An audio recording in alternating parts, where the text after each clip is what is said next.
अस्सलाम वालेकुम व्यूअर्स। आज हम स्टडी करते हैं केसेस ऑफ इलास्टिक कोलिजन। अगर हम elastic collision in one dimension को देखें, जो हमारे पास एक टू बॉडी सिस्टम था, टू बॉडी इलास्टिक कोलिजन में velocity of the first body after N elastic collision ये है, final velocity of the second body after elastic collision वो इतनी आती है। अब हम केसेस को स्टडी करते हैं। अगर हम केस 1 में देखें, हमारे पास केस 1 है when m1 is equal to m2, कि दोनों जो बॉडीज़ हैं उनका मास आपस में इक्वल है। अगर हमारे पास ये कोई बॉडी है, इसका मास m1 है, इसकी वेलोसिटी v1 है।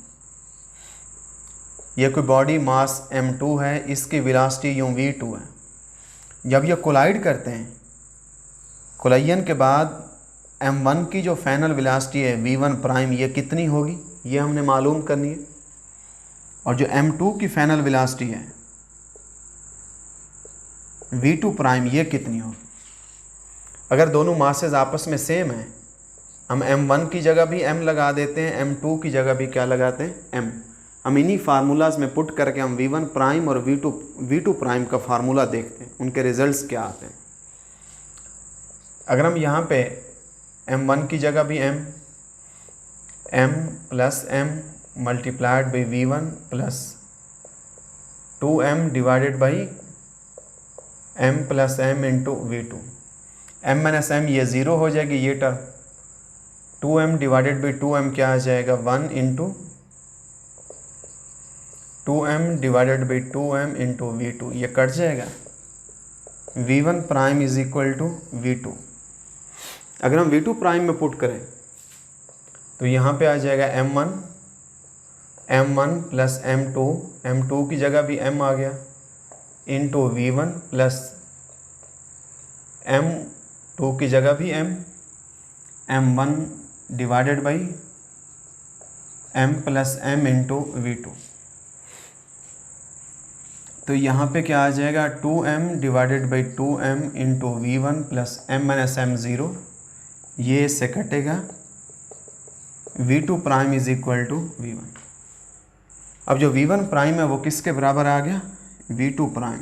ये वाली वेलोसिटी इस बॉडी के पास आ गई, पहले बॉडी के पास, और जो v2 प्राइम है वो किसके इक्वल आ रहा है, v1, वो ये वाली वेलोसिटी है। कोलिजन के बाद जो पहले बॉडी की वेलोसिटी है वो कोलिजन से पहले दूसरे बॉडी की वेलोसिटी थी, वो पहले की बन गई। कोलिजन से पहले जो पहले बॉडी की वेलोसिटी थी, कोलिजन के बाद वो velocity of the second body बन गई। तो हम यहाँ पे लास्ट पे सिर्फ एक छोटा सा सेंटेंस लिख सकते हैं, द वेलोसिटीज़ आर इंटरचेंज्ड। जितना वेलोसिटी का फ़र्क पहले था, वेलोसिटी का डिफरेंस वही होगा, सिर्फ वेलोसिटीज़ आपस में इंटरचेंज होती हैं, रिलेटिव वेलोसिटी रिमेन्स सेम। अगर हम इसके सेकंड केस पे आ जाए,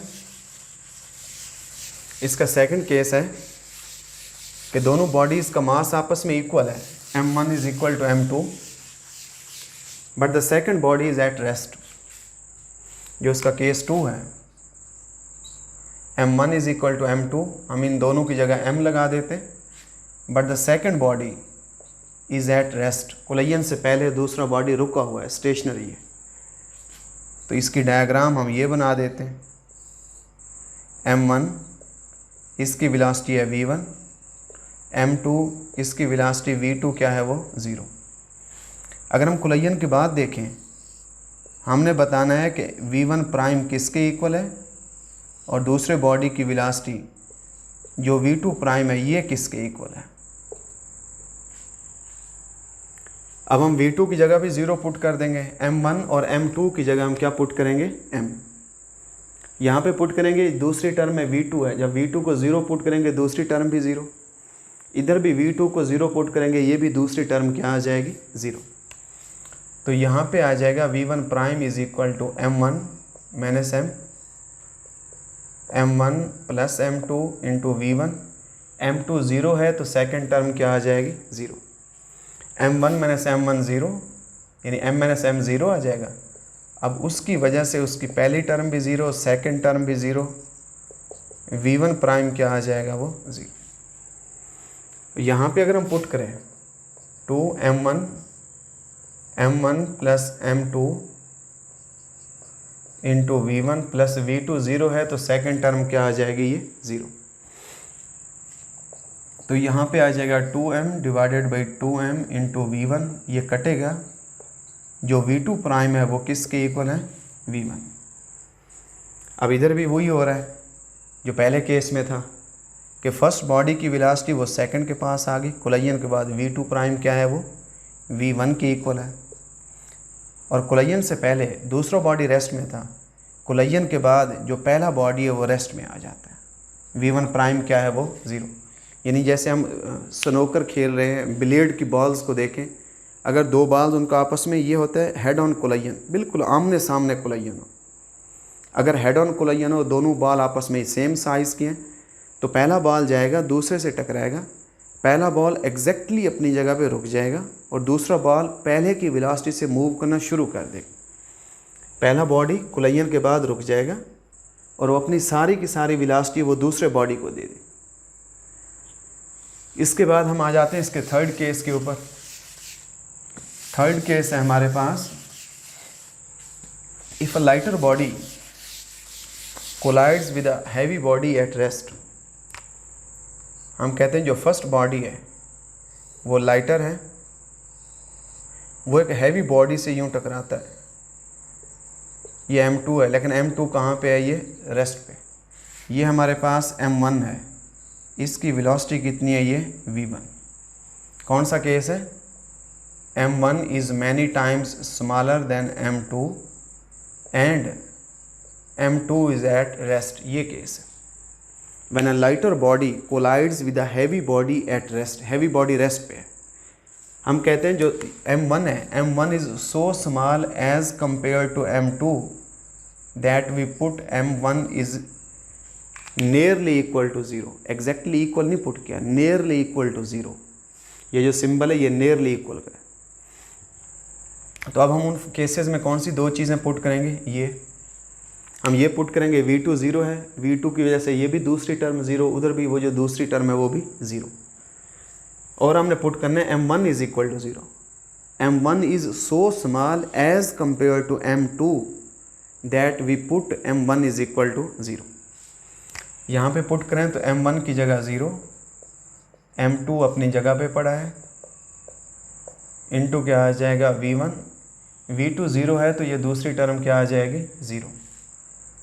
तो यहाँ से v1 प्राइम क्या आ जाएगा, minus m2 divided by m2 into v1 plus 0 आ गया, m2 इससे cancel, v1 prime is equal to minus v1। यानी जो पहला बॉडी है कोलिजन के बाद क्या करता है, वो जो उसकी वेलोसिटी v1 प्राइम है m1 की, ये हैवी बॉडी है m2।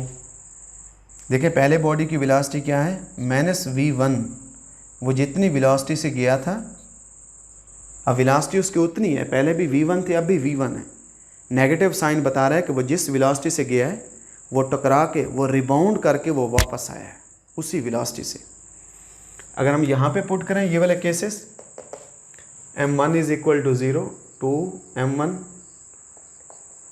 m1 plus m2 into v1 plus v2 0 है तो ये टर्म क्या आ जाएगी, 0। तो यहाँ पे ये 0 इससे मल्टीप्लाई होगा, 0 plus 0 is equal to v2 prime 0, क्योंकि दूसरा बॉडी जो है वो हैवी बॉडी है, उसकी जो फाइनल वेलोसिटी है वो क्या है, वो 0। दूसरा बॉडी अपनी जगह से नहीं हिलता, पहला बॉडी जिस वेलोसिटी से जाता है एग्जैक्टली उसी वेलोसिटी से टकरा के वो वापस आ जाता है। इसकी एग्जांपल हम दे सकते हैं, जैसे जानशेर खान है, जहांगीर खान पाकिस्तान के बड़े नाम थे स्क्वैश के। अगर टेनिस की एग्जांपल ले लें, वो टेनिस बॉल को आगे दीवार पे मारते, एक दीवार जो है वॉल वो हैवी बॉडी है, बॉल जिस वेलोसिटी से जा रहा है एग्जैक्टली उसी वेलोसिटी से वो टकरा के वापस आता है। हम ये एग्जांपल दे सकते हैं। अगर हम लास्ट केस को स्टडी करें, जो इसका फोर्थ एंड लास्ट केस है, वो है हमारे पास when heavy body collides with a lighter body. अगर हमारे पास जो m1 है दैट इज़ मैनी टाइम्स, अगर हम फोर्थ केस में देखें m1 is many times larger than m2 and the second body is at rest. m1 हमारे पास क्या है, यूं करके पहला बॉडी एक हैवी बॉडी है, वो किसी एक हल्के से बॉडी से इससे कोलाइड करता है, ये m2 है, and m2 is at rest. पहला बॉडी मूव कर रहा है विद वेलोसिटी v1. हमें क्या चीज़ चाहिए, हमें ये चाहिए कि जो हैवी बॉडी है कोलिजन के बाद इसकी वेलोसिटी क्या होगी. m1 हमने इसकी वेलोसिटी v1 प्राइम, और ये हमारे पास एक लाइटर बॉडी है m2, इसकी वेलोसिटी v2 प्राइम मालूम करनी. इसकी वेलोसिटी v1 प्राइम मालूम करनी है, क्या होगी इसकी वेलोसिटी. अब जो m1 है, m1 is many times greater than m2. हम कहते हैं कि m2 is so small that we take m2 nearly equal to 0 as compare to m1. और दूसरा हम ये पुट कर देते हैं कि v2 is equal to 0. v2 0 करेंगे तो इसकी ये दूसरी टर्म 0 हो जाएगी, और हमने पुट करना है कि m2 0 है.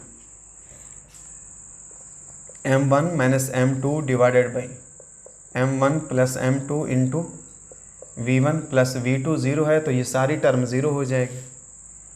यहाँ पे क्या आ जाएगा, v1 prime is equal to m1 divided by m1 multiplied by v1 plus 0. ये से कटेगा.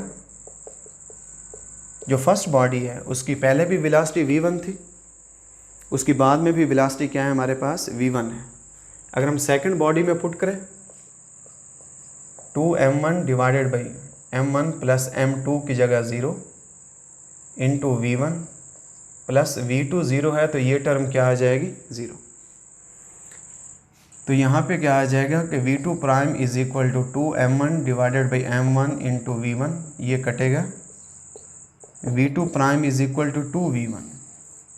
जब एक हैवी बॉडी किसी लाइटर बॉडी से कोलाइड करता है, अब यहाँ पे देखें एक चीज़ ऑब्जर्व करें कि रिलेटिव वेलोसिटी को देखें.